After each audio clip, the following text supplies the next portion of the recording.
Welcome to the Banker Lamp. Please enjoy the video. You start by signing in.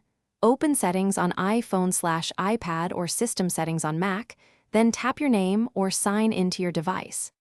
Enter the Apple ID email and password for the other person. Do this only with explicit permission. Once done, expect a two-factor authentication prompt. Make sure the trusted device or phone number is ready to receive the code. If asked whether to merge contacts or data, pause and read options so you choose what to share versus keep separate.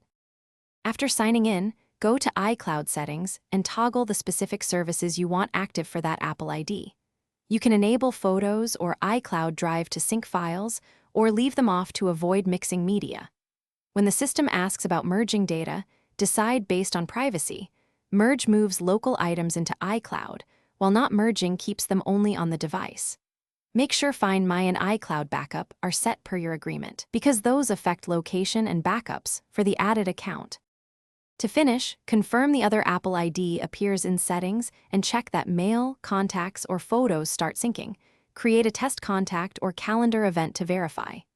Make sure iCloud storage has room and that the person's account allows device additions. Family sharing differs from signing into someone else's iCloud. If syncing stalls, re-enter the password, request a new two-factor code, and restart the device. As a troubleshooting tip, sign out and sign back in only after you've confirmed any. Thanks for watching. If this was helpful, leave a like and consider subscribing. See you next time.